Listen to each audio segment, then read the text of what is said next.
Waalaikumsalam warahmatullahi wabarakatuh. Terima kasih kepada rekan-rekan atas antusiasnya. Kami mohon izin untuk menampilkan hasil diskusi kami mengenai prinsip kontinuitas dan contoh implementasinya dalam pembelajaran.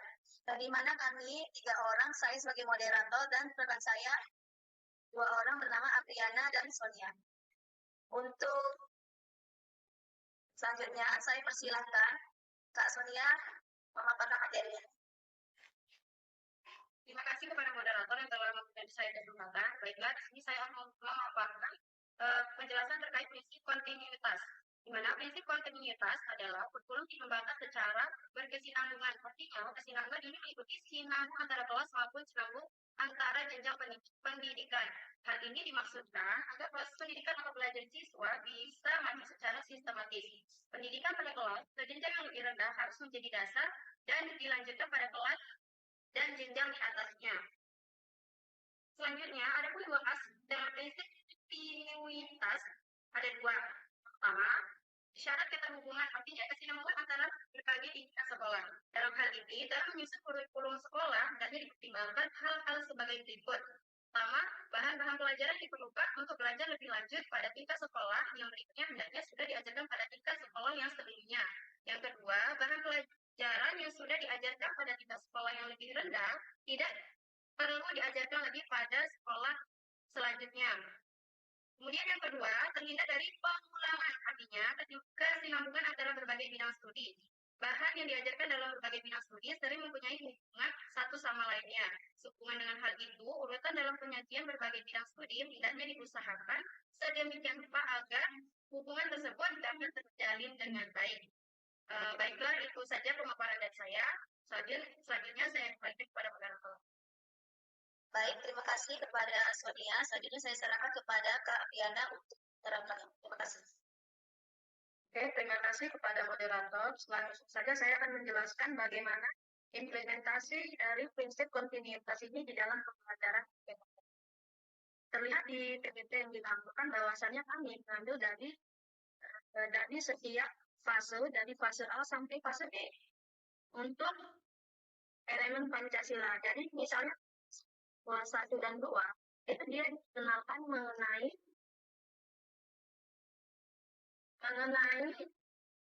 bendera negara atau kebangsaan, simbol dan sila-sila Pancasila dan mengenal rumus Pancasila. Sedangkan di fase B untuk kelas 3 dan 4 mereka sudah mengenal karakter dari para perumus Pancasila. Sedangkan pada fase A tadi cuma mengenal siapa saja perumusnya. Di fase B dia mengenal karakternya. Lalu di fase C untuk kelas 5 dan 6 tidak lagi mengenal karakter dari perumus Pancasila, melainkan mengetahui dan meneladani sikap para perumus Pancasila dan menerapkannya di lingkungan masyarakat. Pada fase D untuk kelas 7 sampai kelas 9, di sini peserta didik diharapkan untuk mengetahui dan memahami sejarah kelahiran Pancasila dan memahami kedudukan Pancasila sebagai dasar negara, pandangan hidup bangsa, dan ideologi negara. Lalu pada fase E di kelas 10, peserta didik di sini mampu menganalisis cara pandang para pendiri negara tentang dasar negara, menganalisis kedudukan Pancasila sebagai dasar negara. Lalu pada fase E, kelas 11 dan kelas 12, peserta didik diharapkan mampu mendeskripsikan rumusan dan keterkaitan sila-sila Pancasila, menganalisis kedudukan Pancasila sebagai ideologi negara, peluang dan tantangan penerapan nilai-nilai Pancasila. Nah, kesimpulan di sini, prinsip kontinuitas adalah prinsip dengan konsep yang berkesinambungan, memiliki hubungan yang fungsional dengan adanya nilai-nilai tertentu kurikulum dari berbagai tingkat pendidikan, dimulai dari fase A sampai fase E. Pembelajaran saling berkaitan dengan pembelajaran di jenjang berikutnya. Pelajaran yang sama berkembang secara sistematis.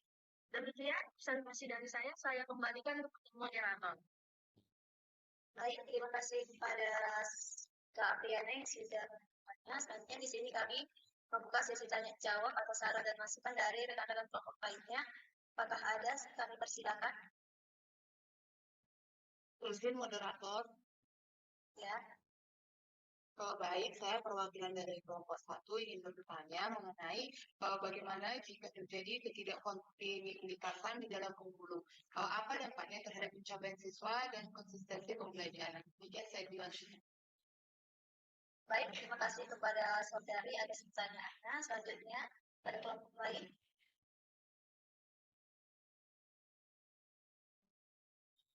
Saya Kak, Kelompok berapa?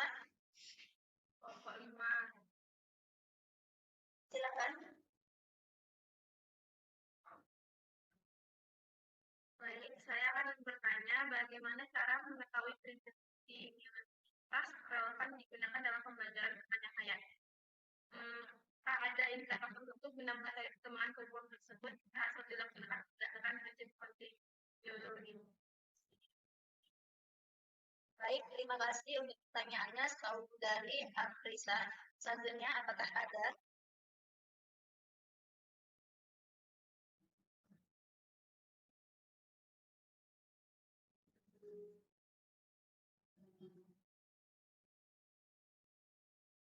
Baik, jika tidak ada, kami mohon izin untuk diberikan waktu 10 menit untuk menjawab pertanyaan dari saudari. Terima kasih.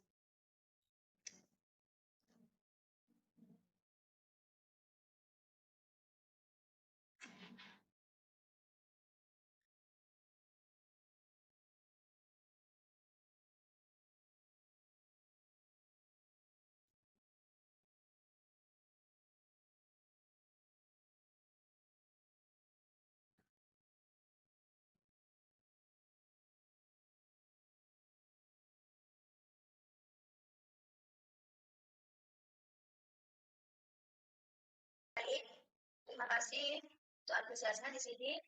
Kami mohon izin kepada saudari Sonia, boleh menjawab pertanyaan dari kelompok 5 atas nama Afrisa. Baik, terima kasih kepada moderator atas kesempatannya. Di sini saya akan menjawab pertanyaan dari kelompok 5. Pertanyaannya, ya.